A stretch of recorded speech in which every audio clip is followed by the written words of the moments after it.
I mentioned, I'm Trisha Groover. I'm the program manager here at the National Science Policy Network. We appreciate you taking the time to join us today to learn more about different states' science and technology policy fellowships. We have 4 states here today that have different models and represent different geographies and different ideologies.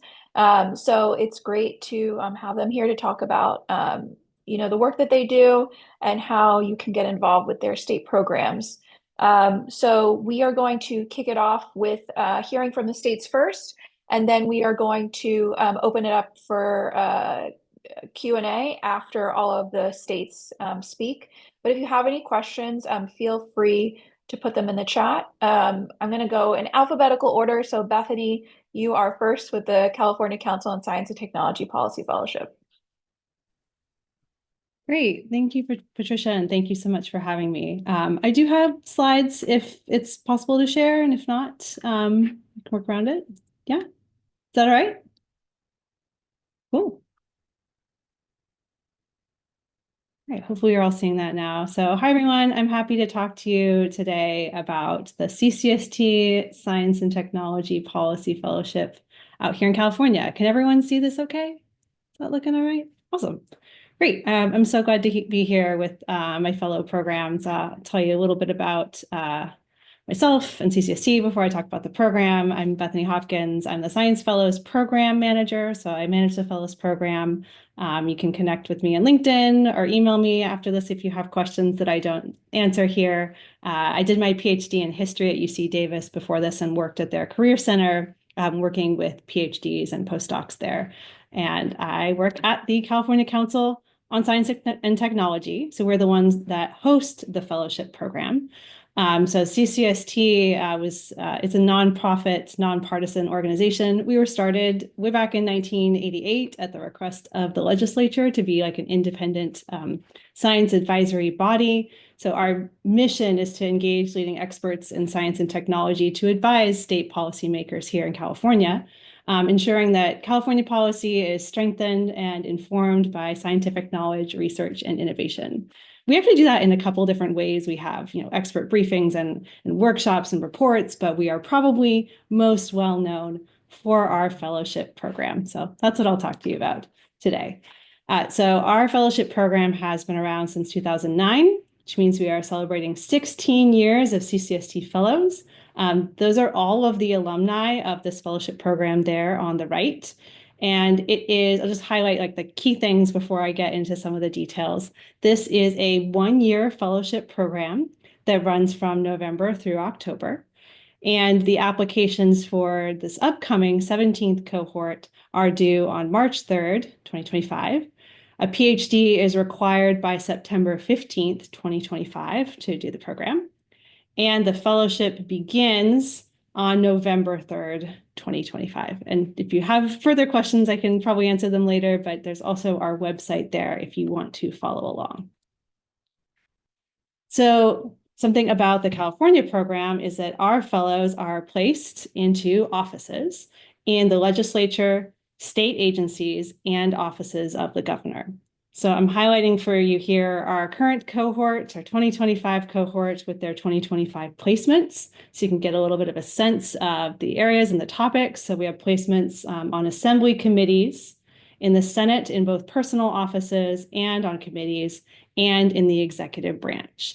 So you can see a little bit from here the variety of topics that fellows work on: privacy, utilities and energy, transportation, local government, environmental quality, air resources, natural resources, food and ag, toxic substances, environmental health. So there's a lot of different topics that fellows placements can touch on.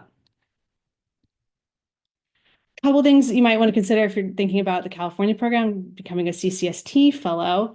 You get to learn about the California policymaking process firsthand by those placements. You get to use your analytical and scientific training to help advise policymakers in that role. And then you'd also gain professional skills and leadership training, and then build like a lifelong professional network. It's often a life-changing experience for that's what we hear from so many of them, that they hear about opportunities, get experiences they never would have any other way.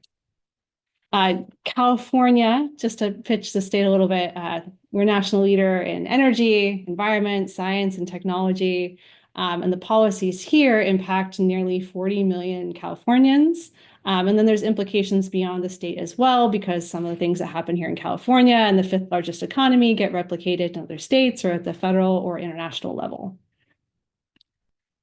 Our fellows do come from all over, so it's not just limited. Our program is not limited to people who have a connection to California. If you have an interest in coming to California, an interest in working and serving the state of California, you are welcome to apply, which means we have 172 alumni from 61 different PhD institutions, which represent 29 different states, territories, and countries, so can come from anywhere. And again, one of the things about this program, it is a direct experience, hands-on fellowship. So you're placed in an office and you become essentially a full-time staff in that office for your fellowship year. So you get direct experience during the fellowship at CCST. We also provide professional development. So when you start in November as a fellow, you go through a month-long intensive orientation and training process called our Policy Bootcamp to get you familiar with California history and politics and policy before you're placed. So that's unique to our program, I think, the process there. Professional development, seminars and workshops throughout the year, field trips and site visits. This is from a recent field trip we took last week. And mentorship from our alumni are all built into the CCST fellowship program. People do ask where our alumni go on to work. It's true that most of our alumni go into policy-related careers, and the biggest percentage of them stay within the California state government, about 36%. But we do have alumni who are everywhere, and we do have folks who go into nonprofit or other government positions, back, academia. There's a variety of things that fellows go on to do after the program. Couple of highlights of the details that I know people want to know, what we're looking for in applicants. We want folks to know that this is a really different environment than academia, right? You work in a team, you're working on fast-paced, sometimes high-profile projects. There's really there's like hard deadlines. So some of the things that we look for in an applicant are folks who are excellent communicators, so both written and oral communication, who are great team players and who want to work on a team, who are very flexible and adaptable in new situations, and who can be effective in a pretty fast-paced environment, and who are open-minded and willing to learn. These are not like extras or nice to have. These are like the core of what we look for in applicants. So it's really helpful to keep those in mind. Just a couple timeline and tips, and then I'll go over some more details here on the eligibility. So our applications are already open. The application portal is open on our website, ccst.us. It closes March 3rd. Late May is when we have finalist interviews. It doesn't have it on there, but there is an initial round interview that happens, like a screening interview that happens in April. Fellows are selected in June. The training begins in November, and our placements happen again after that training in December. So a couple tips if you're considering this program, please create your application early, and please send in your letter of recommendation requests early, because that is a requirement for the application. Trying to make sure I get through all this so we have time for everyone. Application details for the CCST program. You do need to be eligible by having a PhD in a science, social science, or engineering field by September 15th of this year. So you don't have to be done right now to apply, and it doesn't matter how long ago you did the program or where you did your program, right? You're still eligible to apply. You need to be eligible to work on a full-time basis for a U.S. employer, and you can see our website, frequently asked questions for details. So CCST cannot sponsor a visa, but if you have work eligibility to work full-time in the U.S. and you want to ask me further questions about if you might still be eligible to apply, check out our FAQ and then follow up. The application materials required to apply for the program, starting an application on our web portal, uploading a resume or CV, writing a personal statement about like what you would bring to the program and what you hope to take away. And then you are required to request two letters of recommendation. All of that needs to be in by the deadline. Compensation, current salary is $68,640 a year. We also have paid time off and benefits. as well as relocation, reimbursement, and professional development funds. All right, I'm going to end with that there, but if I don't get to answer your questions, you have more questions about the CCST program, you can email me or my colleague Puneet, or find us on social media. Happy to answer more questions in the Q&A. Thanks, Patricia. Thanks so much, Bethany. So next, again, we're going out in alphabetical order. We have Missouri. So Robert, if you'd like to present the MOST program.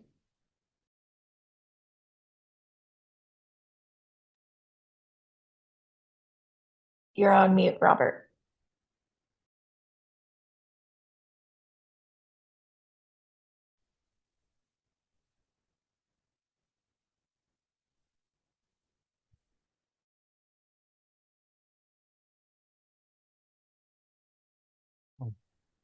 Oh, there we go. You can hear me now? Yeah. Okay, sorry. Hi, folks. I am Robert Boone, Executive Director for Most Policy Initiative. We are a nonprofit, nonpartisan 501c3 organization. We do what we call science notes for the Missouri General Assembly. We place our fellows. Well, actually, we have an office in Jefferson City, Missouri, and our fellows actually work down in the Capitol during session. Our legislative session is from January through the middle of May. And we train our fellows to go down and establish relationships with General Assembly members. And they are housed in committees based on what their topic areas are. And we have topic areas of life sciences, education and workforce, health and wellness, technology and engineering, and economics and finance. So those are probably the 5 areas, topic areas that our fellows cover. Applications are open. Applications open from January 15th through March 15th. And our fellowship is actually 1 year with a 2nd year renewal. And so after we review the applications, we announce who the fellows are that we've selected in June, and their fellowship would start September 1st of that year. So it goes from September to August, of course, of the next year, and then you can renew for another year based on your performance. We are grant funded, but we are in the process of also trying to get some state funding from the state of Missouri as well. Hopefully we'll have that answer by the end of this month.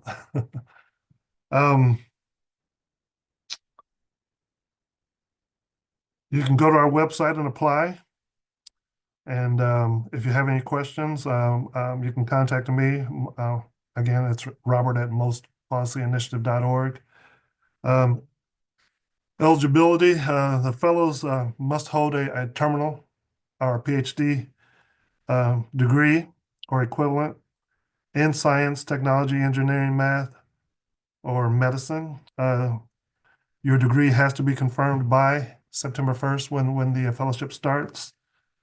And but you're not required to have that degree while you're applying. You just have to have it before you start in September. Trying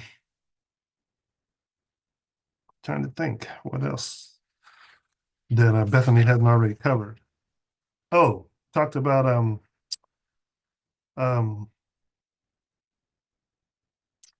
international students. So if you have your OPT eligibility and you have an F1 visa, you should be able to work as a postdoc, right? And depending on what your degree is in, but if you have a STEM degree, you would be eligible to apply for a MOST fellowship, and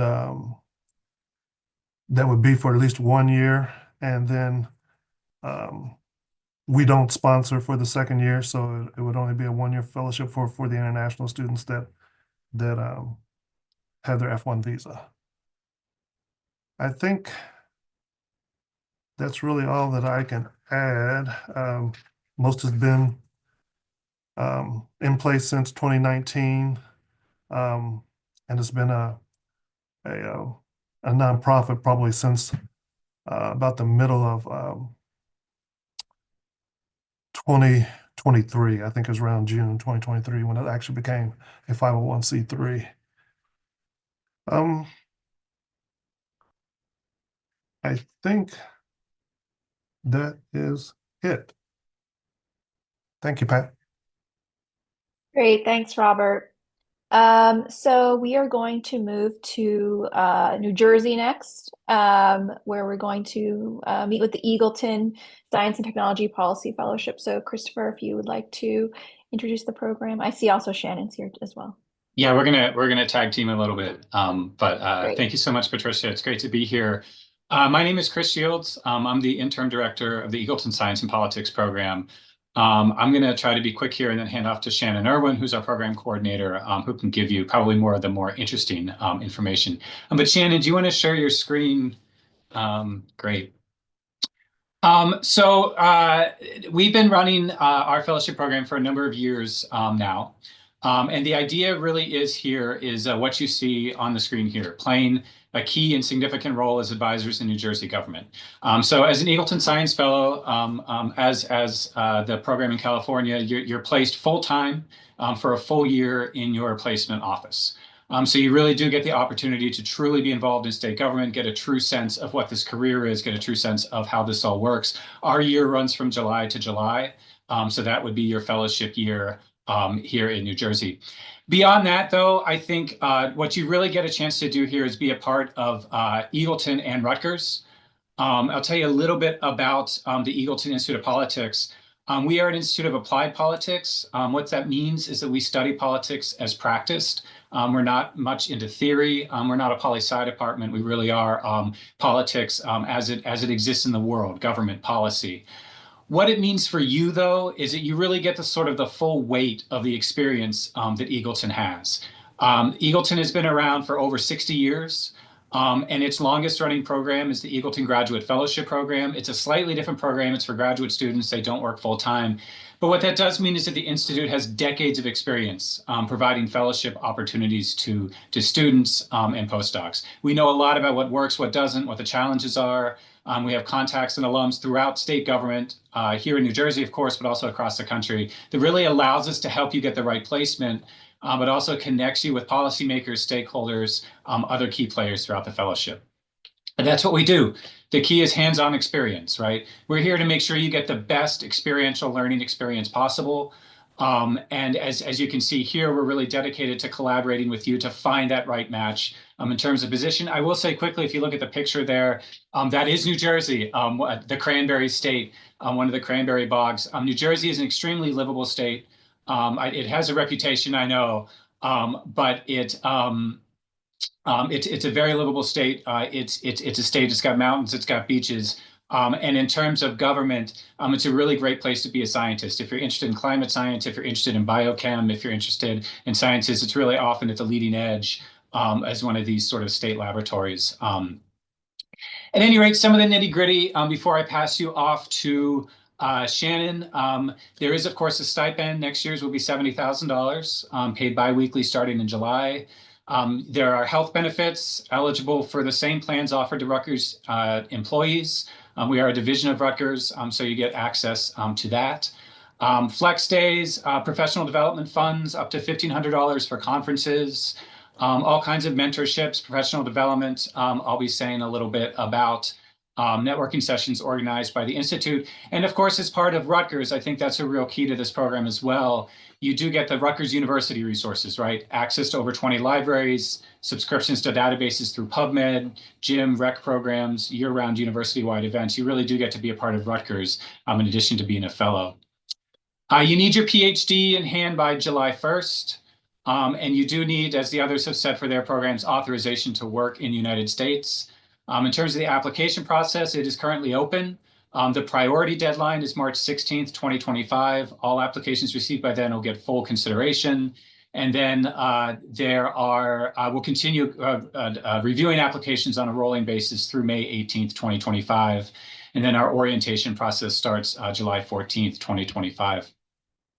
And the last thing I'll say before I hand off to Shannon is that I think one of the real benefits to me of this program really is the professional development opportunities, the support that it offers. You do start your year with an orientation process, learning about New Jersey, the state government, science communication, your role as a fellow. It's intensive, but we're exhausted by the end of it, but it's complete and really gets you sort of ready to hit the ground running. And then throughout the year, we continue to meet as a group. We've put together a pretty comprehensive, though always in flux, professional development program. We meet as a group of science fellows to talk about career strategies, challenges, victories, how to prepare for the next step, what your careers look like. We also get together as a group with the graduate fellows for broader opportunities, public speaking training, networking, how to work in government. We were really able to draw on the resources of the Institute, including our new director of education, Ginger Goldschnitzer, who has decades of experience as a lobbyist in New Jersey, knows it inside and out, knows everybody here, organized a terrific behind the scenes State House tour for us. We have our overnight Annapolis trip coming up next month.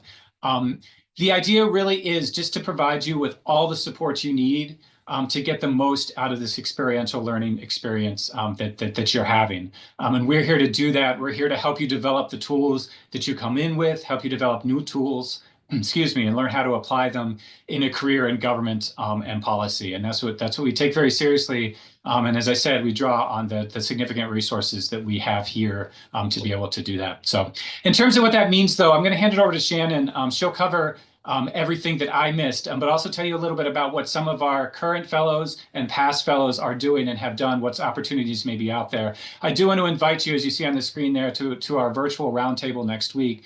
If you're interested at all, this is a terrific opportunity to meet our current fellows and get a sense of what they're doing. But Shannon, why don't you take over for me?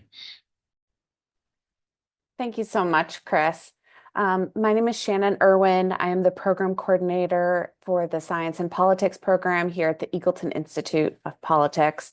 As you can see, we get our science fellows in the room where it happens, not to belabor that phrase too much, but we help connect you with policymakers here in New Jersey and nationally. I'm going to tell you a little bit about what some of our past fellows have done. One is Xinyi Lin. She is the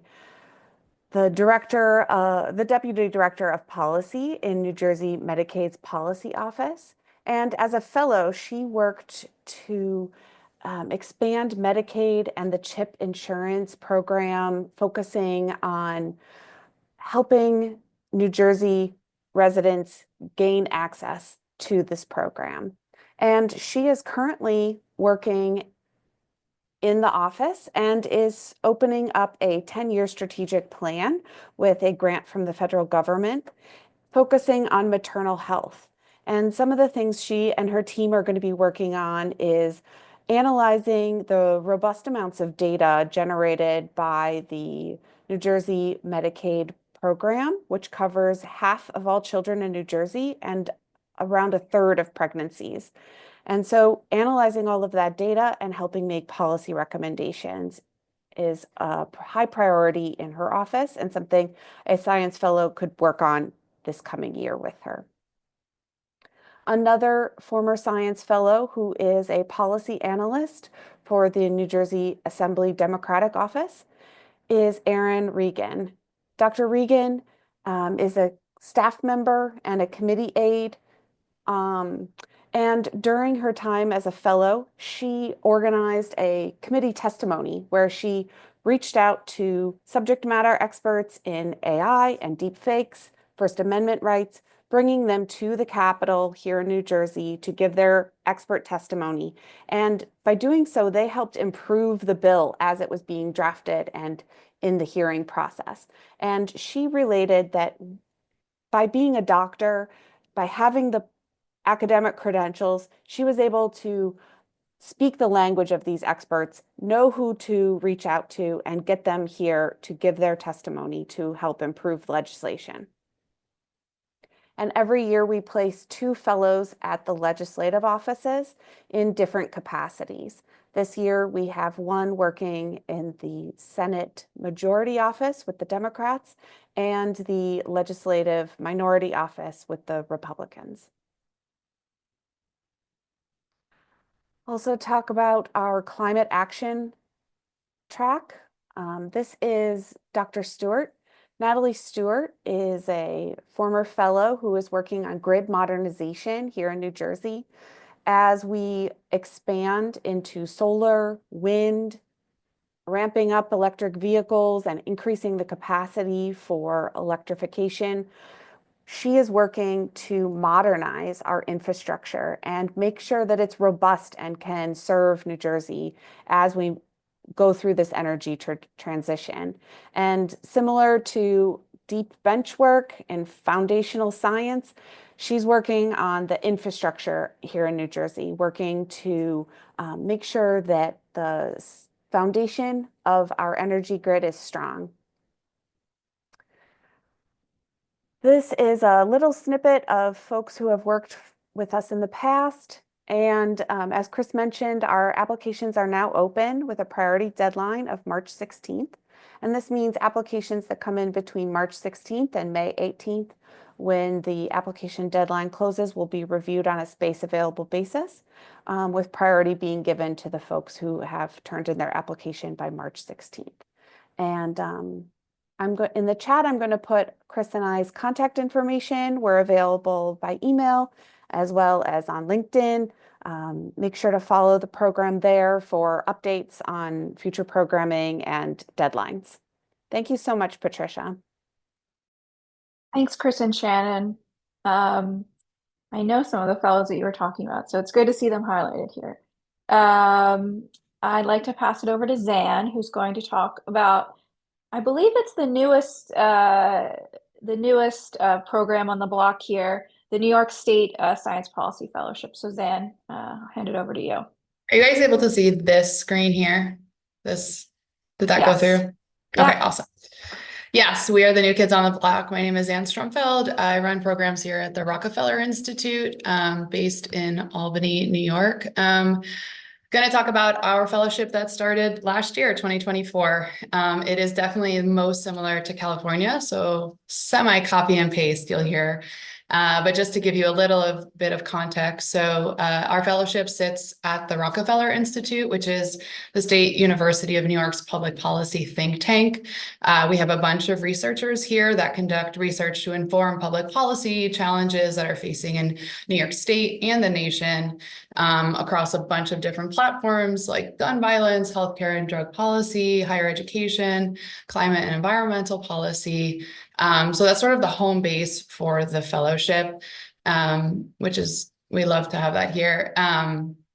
So fellows spend most of their time in their placements, but similar to California, which I'll get into, we do this professional development that happens here at the Institute. So we're located at Albany, New York, which is the state's capital. It's about 2 to 3 hour train ride to the city, to Boston, to Montreal. It's a really nice in-between place to be in upstate New York. The capital region has about 1.2 million people and Albany about 100,000. All right, and it does look like that. Not today, it's -4 degrees here today.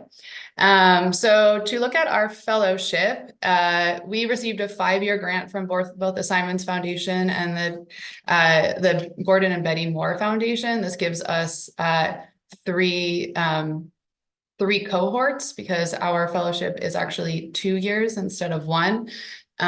So again, we are in our first year. And we place our fellows in the Assembly, Senate, and the executive branches. So we have 6 fellows per cohort that are for 2-year placements. That's up to 12 fellows at a time. In 2024, we only had 6, but we're coming into having 12. We actually just closed applications, so I don't have application information for you, but I will show you how our application process is. It just closed last week or 2 weeks ago. But essentially fellows work for 2 years full-time in their placements. Our salary is at $85,000 with benefits, time off, etc. Fellows work out of the placement offices and they execute day-to-day assignments as directed, navigating placements with varying focuses on science and technology issues, providing insights into their intersection with policy. The type of fellows that we're looking for, one of the biggest things is obviously an interest in science policy, but more so your ability to translate. We want to get the sense of your ability to work between and across different disciplinary areas, and be able to explain that and speak in those sorry, things are popping up, it's distracting me. So the fellowship is not envisioned as a top-down model to bring scientists into government to impart knowledge, but more so translational work that's multi-directional. So that would be our biggest thing that we are looking for. These are the candidates that we're looking for. This is the eligibility that we have. Again, I'm going to have dates that for the 2025. So our fellowship, I'll show in 1 second, the August of the year that the fellowship is open is when we require the PhD to be done. These are the fields that we are looking for, but it's not limited to, but this is what we generally see. Again, we are working off of having been running for 6 months. But I'll just do a quick look at our year. So we most fellowships are 1 year that we've been hearing, but we decided to do 2 years, which is really nice because it gives them a lot more time to get situated in their placements. So year 1, we're running from September to August. We have, while they're in their placements, they are coming to the Rockefeller Institute once a month for professional development, which is really nice. You'll hear from guest speakers, both in government and science policy. We look at intersection of science, technology, public policy challenges. It's just also a really nice way for the cohort to get out of their placements, come here, talk grievances, whatever they need to do. We like to have that space for them. Year 2, which we are actually entering for the first time this September, is when fellows will no longer come to the Institute for those monthly sessions, but instead work on a capstone project. This is something of interest to them. We're still sort of working on this and what that will look like, but over the year, we'll pair them with a mentor in their field and they'll work on that project together and then present it here at the Institute at the end of their 2nd year. So our application process looks like this. Again, it's going to look the same coming into 2025, but our applications are open November, December. We initially closed them at the mid-December, but then we realized with holidays, it looked better if actually we extended it to January. So our applications are open for about 2 months. Currently, we are in review process for our applications. We got over 70, which is really nice for us that we're looking for just starting. We'll do our first round of interviews in a couple of weeks. And that's sort of with our internal selection team. And then our second round of interviews is actually with some of the placement officers and people in Assembly, Senate, and executive branches. And that tends to be a smaller group, maybe 15 people we interview. And that's so they can get an understanding of who might be the right fit. And we are also curious on the fellows and the candidates and where they are interested in working. Final placements happen, I have June here, I'm hoping for May, so it's a little earlier, but we have our fellowship start in August. You move to Albany, we go to the NCSL Summit, which is the National Conference for State Legislatures. This year it's in Boston. We take a trip down to the city to meet people from the Simons Foundation. We do very similarly a little orientation for a week at the Institute, which is all about looking at New York State government. We've had people that in our current class, we have 6 people, 2 of them are from New York State, but the rest are not. So we are assuming that you don't know anything about New York State government, totally fine. This will hopefully help you. And then the placements start at the end of August. So the first month that you start your placement are quite busy. So this is what we seek for in our applications, your CV, your cover letter. I note here, obviously, we need to talk about your background, but thinking about that, the selection committee may not and is probably not has expertise in your discipline. So this is a perfect way to show us that you can translate your work to people that may not fully understand your experience. Graduate transcript, this could be unofficial until it's official when you receive your PhD. And then references, we look for 3. You should let them know about it, but we're not going to reach out to references until later if you're further along as a candidate. So we don't need letters up front. At this time, we're unable to provide visa supports. This is just for all of our fellowships across the board. We have had international, we have currently one who is international, and that's because they have previous visa support. So basically, we would like you to apply if you're an international student, but you need to let us know that you'll be able to get your own support. That I wish we had another way around that. At the moment, we don't have a moving stipend. I'm working on this. We might be able to do that as well. And just general information about placements, in-person work environments, though they pretty much all placements have hybrid. Laptops are not provided, general professional attire. And just super quickly, we have 6 fellows. Here are 3 of them, just to get see a little bit of where they've been, where they are. Yeah, again, this is our first time. We're just started, but it's been really wonderful so far. I'm so excited about our current group of candidates that have applied. And after this one, we will have one more cohort. So it is with our grant, and hopefully we receive more funding. But yeah, so our next applications will be open in October of this year. And I can share this information also. Thank you. Great, thanks, Sam. So I see that we have a question for everyone but New York, since Dan, you already answered this question. But how many applications do you typically get for your fellowships and then how many do you select, just to remind everyone?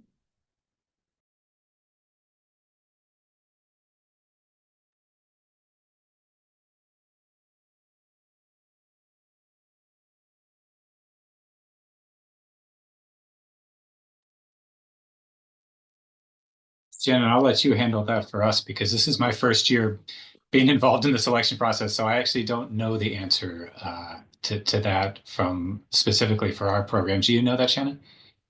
I do. We've had a range of different application numbers. I believe last year was around 60 to 70 applicants, and we selected 8 for this current cohort. And that's been pretty typical. I'm not sure if we share that, but I can't, the application numbers, I know they've also ranged quite a bit from year to year. I will say that we accept up to 15 fellows per year for California. Hi, yes, this is Robert from Most. We usually get anywhere from 15 to 20 applications. We currently have a cohort class of 5. Well, I'll just say we have 5 fellows currently, 2 second-year fellows and 3 first-year fellows currently. So depending on what those fellows decide to do for their second year, we'll either have 5 available or 2 available.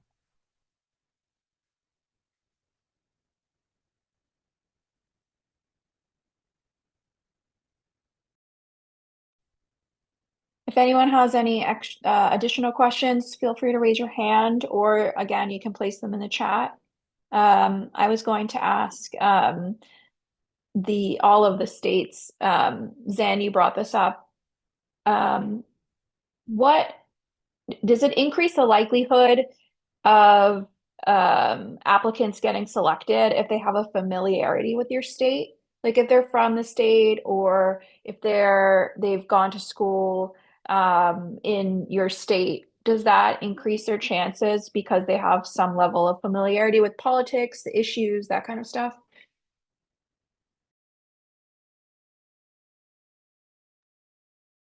I can go first. I would say no, but it does help if you show that you're interested or have been interested in your states, that just, this is a general interest. But it doesn't, for us, no, doesn't have to be. Plus, we don't like we said, we're gonna do a big run through of New York State government, and I barely knew myself when I started this job, so you learn. I think we would probably have a similar answer. The phrase that we use sometimes is demonstrated interest. We want to know that you're interested in government, that you're interested in at least considering this career. But we're not expecting you to have a vast background in policy or government. That's part of what you're coming here to learn. We just want to know that you significantly want to learn it. We also are not expecting you to be experts in New Jersey. We're here to teach you that we're experts in New Jersey, and we're experts in government. So that's what we can provide you. We just want to see that you're coming here serious about the opportunity and really wanting to sort of learn about it. Just echo what the others have said. No, it doesn't have an impact on your application to have a connection to the state, but an interest in coming here and working in California. That's a demonstrated interest. That's also what we look for. Yeah, ditto from most as well. I mean, we've had fellows from Texas, California, actually had someone from Australia, and then also during our orientation for our fellow new cohort class, we have them go around during their orientation and get familiar with the state of Missouri, have events set up for them to meet legislators in their district and get familiar with the different parts of Missouri. So we will train you on Missouri as long as you have the interest in state and local government. I'll just add, one of our favorite things is to bring people from around the country to New Jersey, show them it's not what they thought it was, and then watch them stay here after they finish. So that's a fun process. Thanks for your answers. So one person asked about what completion deadline refers to. Is it the date when the requirements are completed, or is it degree conferral from our university, since that takes longer? I can maybe start on this one. As someone who was a September grad from my PhD program, I very much feel this. If they haven't sent you the diploma, but everything has been, completed, and your university can provide some sort of documentation about that, say a letter of, conferral from your Office of Graduate Studies or something, we can accept that by that date, because we recognize that receiving the actual diploma, for example, tends to take longer. Same for us, for California. Yeah, New Jersey also has a very similar policy. For us, we require that you have defended your dissertation prior to July 1st of your fellowship year. But as far as official paperwork, if you can have your PI sign off on it, or another member of faculty, we're happy to accept that as well. Thanks. Yeah, I think for most, we just say that you have to, you can apply, of course, and not have your PhD yet, but it needs to be conferred by September 1st when the fellowship starts. Great, thank you. There's a question about how many fellowships translate to full-time positions. I think, Shannon, you did a good job of talking about some of your Eagleton fellows ending up in full-time state government roles. Yeah, out of our 6 fellows last year, 4 stayed on into permanent full-time positions. And that is about the ratio we've seen year over year. We've had some attrition lately of folks going into the private sector after several years of being at the state. But we do have about 60 to 75% of our fellows staying on in state government.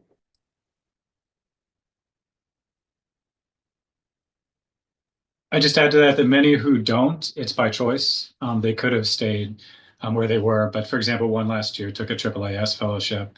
There have been other opportunities that have come up, but more often than not, it seems to be an option for the fellows to stay in their placements, though no promises.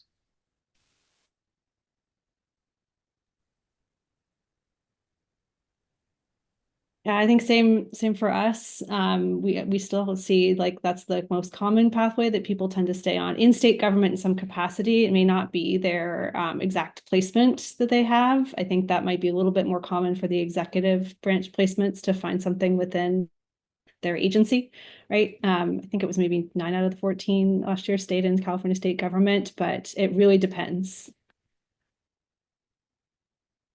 It's hard for me to answer this since we haven't completed yet, but and also session started basically this week and runs through May, June. So I think that will also determine, but I know a lot of the fellows are looking to stay. And I will say that other programs that we've had, which we've had similar fellowships like this, the majority of them do stay, whether in their placement or somewhere else in New York State government.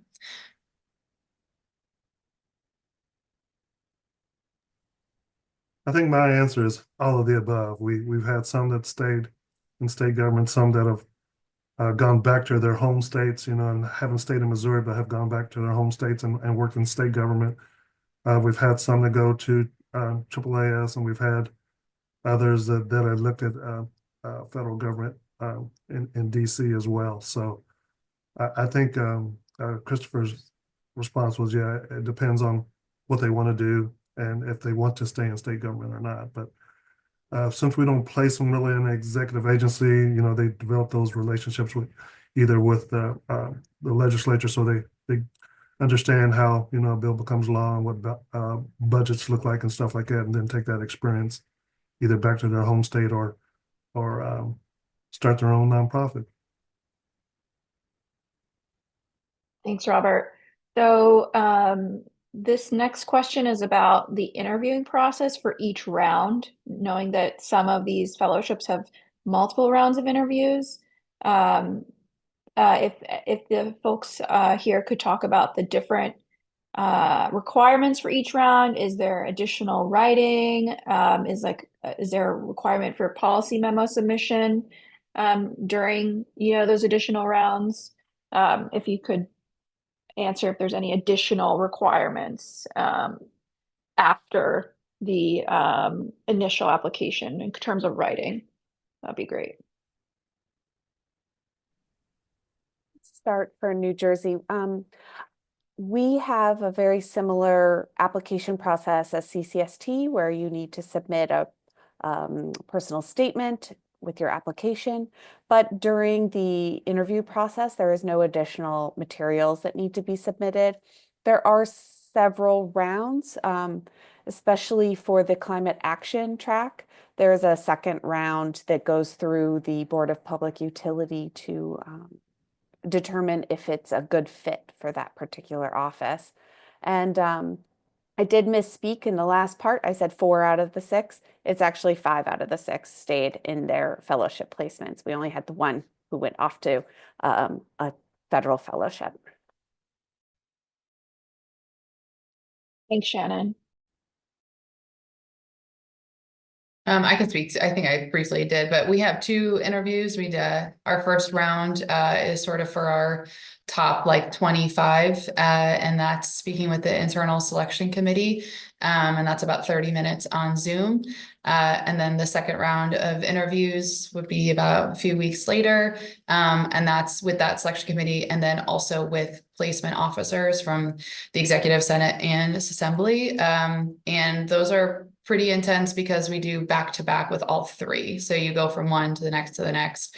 And those can be about 30 minutes or 45 minutes. But again, it's a good way to see what is the right fit. And we do ask the fellows the candidates after they have had that second round to rank who they would be interested in working with, because we are curious about that. Doesn't always work out that way, but it does help us with selection. We do not require any type of memo writing, though. So I can answer as well. So CCST, I think I mentioned a little bit, but I'll go into more detail. So for the CCST process, we do have an initial round interview. It's about 15 minutes long with CCST staff. And then for the folks who make it to the final round interview, there is a writing assignment ahead of time, a one-page briefing paper to be turned in ahead of the final round interview, which is about 25 minutes long and is with our full selection committee. And these both held over Zoom, I should say. Yeah, Bethany keeps stealing my thunder here. So initially we have the application process, and then we have a selection or advisory group, really fellows advisory group, that looks at those applications and screens those applications, and then we select on out of those. From that selection, we ask the candidates to interview, and part of that interview process is preparing what we call a science note, which is like a policy brief, and it's we give examples, and we give them a topic to research, and then provide that the writing sample of the science note. Send that back in. We go over that document in the interview, and then evaluate how they responded to questions, just like if they were in a committee hearing and a committee member was asking them about their science note, the information that they provided on proposed legislation. So it's like kind of a mock hearing for them in that process. Great, thanks, Robert. I don't see any more questions unless someone wants to raise their hand and ask one. I have a question for you all. A lot of members of the NSPN community often kind of weigh up going into federal fellowships like AAAS, the Horizon Public Service Fellowship. I mean, there's a ton of fellowships out there at the federal level versus state fellowships. And I was wondering if you had any thoughts kind of selling why going to a state fellowship might be interesting, especially given the times that we're in right now. I can jump in here because I have strong feelings about this. Just in general, that my opinion, and look, there are terrific fellowships at the federal level. If you're interested in that, then there's absolutely reason to look into that. My personal opinion, my other job here is I'm director of the Center and the American Governor. I think state government is where things happen. I think if you really want to make a change in the community, if you want to have an impact on what is happening in the world, there are very few places where you can do that more effectively than in state government. You can get responsibility quickly. They need help. Just in terms of manpower, there are all kinds of opportunities that come up very quickly. And your expertise is taken seriously at the state level. In my opinion, I mean, certainly now we're waiting to see what happens, right, with science at the federal level. I think there are a lot of different sort of modes of thought about that.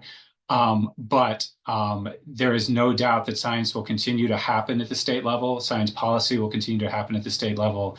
A lot of things happen at the state first, and then maybe get pushed up into the federal government. So if you want to be on the cutting edge of policy, the state, I think, is a place to be. I'm very much a fan of state government. It gets a bad rap sometimes, but I really think that if you want to make a difference, there's no place better than state government to try to make that difference. And these programs, all of these programs, are such an incredible way to get into state government, bringing some credibility with you. That really gives you the opportunity to be involved quickly and to be involved substantively pretty much right away. So.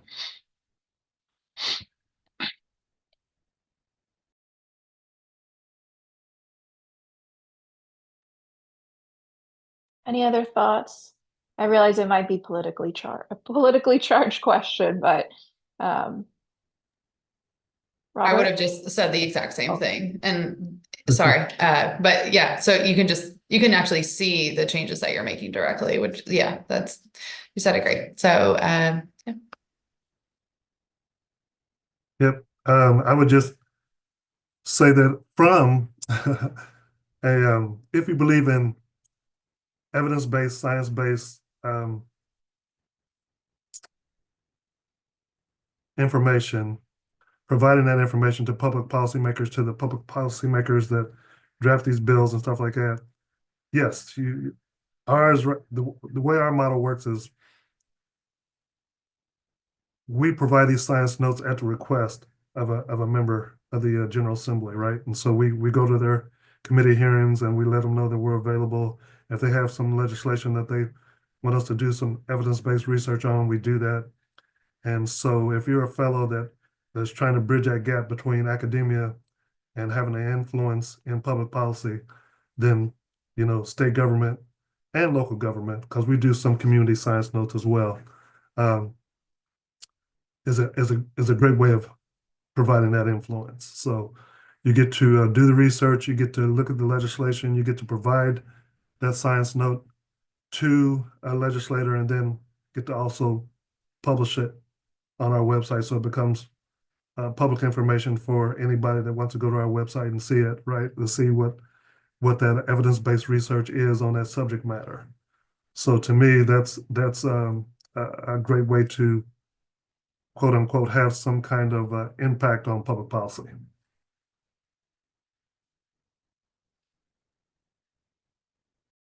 Great. Well, thank you. Bethany, do you have anything to add? No, I think everyone really covered it. You'll be valued and see the impact at the state level. Great, thanks.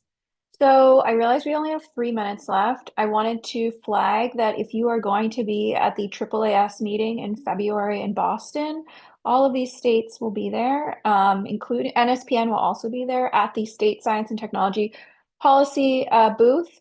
And you'll also get to meet some of the other states that have policy fellowships if you're not aware of those, including the Pennsylvania Governor Science and Technology Fellowship, which I help train those fellows. So if you have any additional questions, the speakers have had their contact details up. But if you wouldn't mind putting your contact details again in the chat one last time in case folks didn't get to see that part. And we are recording this, and this will go up on YouTube, our YouTube channel. So you'll be able to, look up any information if you missed a portion of this webinar. So I would really like to thank our speakers today for taking the time out of their busy schedules to talk to the NSPN community about their programs. We really hope to see some of you in these fellowships in the future. And I wanted to thank everyone else for taking the time to come to hear more about the different states' science technology policy fellowships. Have a great day, everyone, and hopefully see some of you all at AAAS.